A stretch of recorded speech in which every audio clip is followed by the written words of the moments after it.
What's up, everyone? Tara Roberts here with 444, and we're talking wide receiver trade targets for week 4. But before we get started, remember to like this video and subscribe.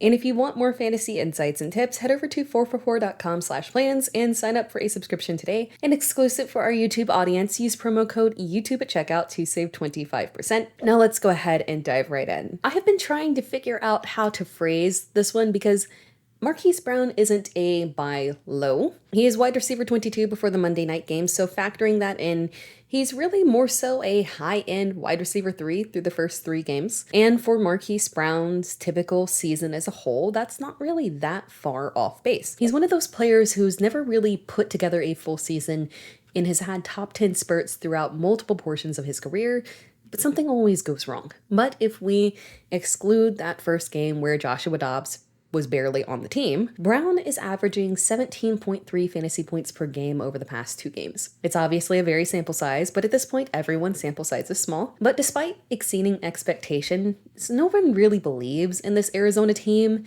or that players in it can thrive. And when Kyler is ready to play, Brown could easily go on one of those typical Hollywood boom streaks and give you legit top 5 upside through the end of the season and be a strong play for a playoff run. And for that reason, Brown's upside is often overlooked, making him a strong buy candidate. Nico Collins came back down to reality this week after being the wide receiver 6 through the first 2 games of the season. This week against Jacksonville, Collins had just 2 receptions on 3 targets for 34 yards. In the first 2 games of the season, Collins had over 220 yards. So this was a severe drop-off. You can use this opportunity to swoop in and buy Collins. CJ Stroud looks like a quarterback that can support multiple top 24 receivers. Perhaps this is less about buying Collins or about Dell and more about buying into CJ Stroud as a top 12 quarterback. Granted, these have been very friendly matchups, but even a friendly matchup for a rookie quarterback can be a struggle. But Stroud has thrived. Over the past 2 games, Stroud has completed 50 passes for over 650 yards and 4 touchdowns with no interceptions. Stroud is delivering on exactly what he showcased at Ohio State.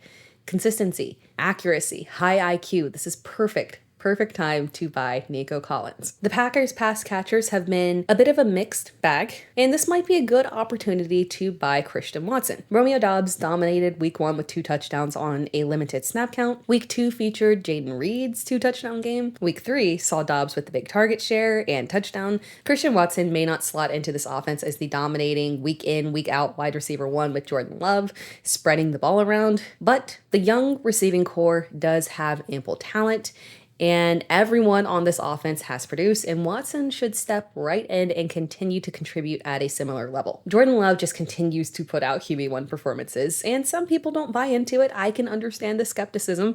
He was very efficient in weeks 1 and 2, and in week 3, there were a lot of questionable moments, and it was a strong New Orleans defense, but ultimately, he did end up winning a game. But you can't dismiss the continued production here from him, and you can't really dismiss the upcoming schedule, too. If Watson returns this week, he will face Detroit, Vegas, Denver, and after the bye week, Minnesota. And later on, their playoff schedule is very juicy too. Watson's boom potential in those matchups is insane. Can you imagine him against Denver? He could catch fire at the right time and go on one of those wide receiver 1 overall runs. And for this next player, I don't think there is a less discussed wide receiver performing at a wide receiver 1 level than Michael Pittman Jr.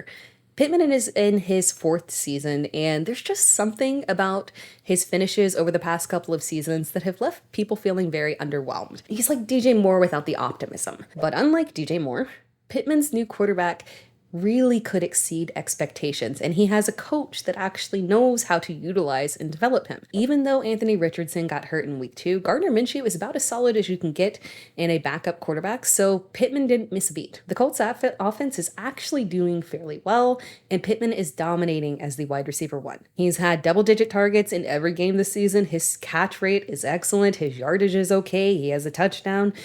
That type of production would typically get people pumped up, but there is still not much enthusiasm around Pittman, which means that he's probably as reasonable of a trade target that you can find for a wide receiver one. All right, and that wraps things up. Thank you for watching this video. Be sure to like the video and subscribe and comment below as well.